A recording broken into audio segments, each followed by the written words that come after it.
What you been doing? Absolutely nothing. Yang namanya superhero pasti jago ya kan, bahkan memiliki kekuatan melebihi manusia biasa. Namun siapa sangka jika di jagat Marvel ternyata ada pahlawan yang lemah. Bahkan villain gak perlu keluar banyak tenaga buat ngalahin nih superhero. Siapa aja mereka? Yuk kita bahas sama-sama.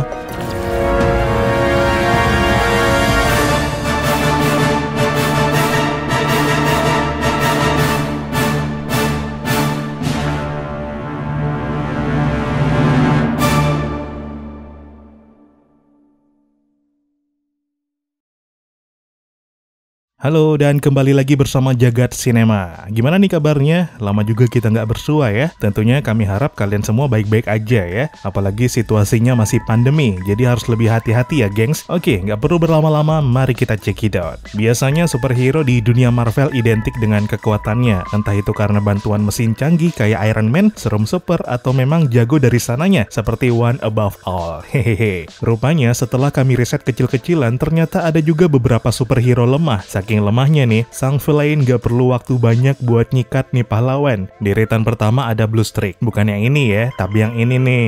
Karakter ini diciptakan oleh 3 sekawan komikus Marvel yaitu Roy Thomas, Dan Bluth, dan John Buscema. Penampilan pertama kali dalam komik Captain America edisi 217 yang terbit pada Januari 1978. Dalam komik, nama asli dari Blue Streak adalah Don Thomas. Dia adalah agen super dari S.H.I.E.L.D. Lantaran gak punya kekuatan spesial, kemampuan Blue Streak lebih banyak didukung oleh peralatan tempur seperti roket dan laser. Meski begitu, teknologi yang digunakan masih kalah jauh dibanding dengan Iron Man. Dari semua itu, yang paling spesial dari pahlawan ini ialah sepatu roda yang dia gunakan. Dengan benda tersebut, Blue Streak mampu melaju dengan kecepatan 125 mil per jam.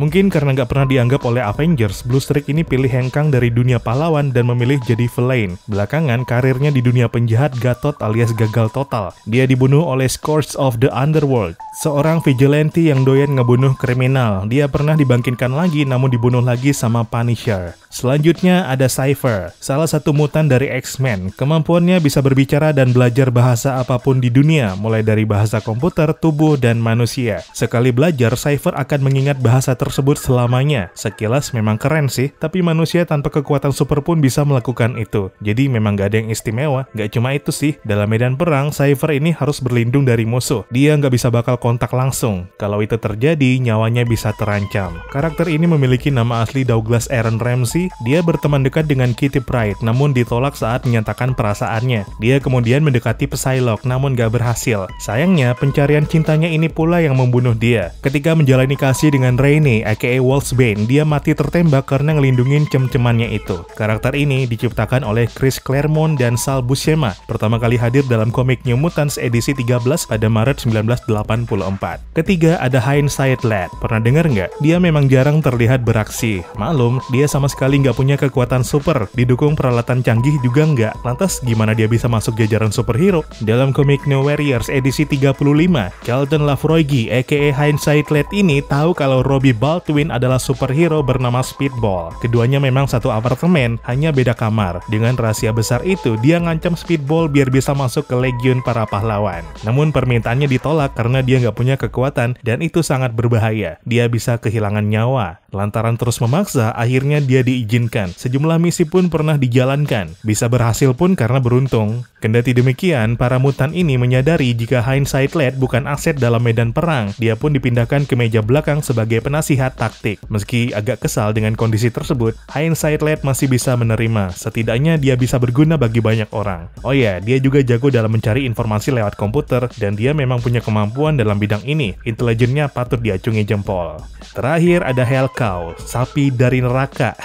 Bukan ya, namanya aja yang bikin serem. Dia sebenarnya baik hati kok. Dia cuma nggak terima diubah oleh Count Dracula menjadi vampir. Dalam komik Giant Size Man-Thing isu nomor 5 dikisahkan mengenai alur penciptaan Hellcow. Count Dracula yang lelah bertarung dengan Silver Surfer singgah ke pedesaan. Dia mencari darah dan lantaran nggak ada manusia, sapi pun jadi. Nama sapi itu adalah Bessie. Setelah dikubur 3 hari, dia bangkit dan mencari Dracula. Lantaran menjadi vampir, maka Bessie lemah terhadap sinar matahari matahari. Namun untuk regenerasi begitu kuat, punya kemampuan fisik di atas rata-rata, abadi dan punya kemampuan mengubah diri. Untuk cerita ini digambar oleh Steve Gerber dan Frank Brenner, tampil pertama kali dalam komik Giant Size Man-Thing nomor 5. Nah, Bessie sebagai Hellcow kembali lagi dalam serial Deadpool, persisnya Deadpool Team Up isu nomor 885.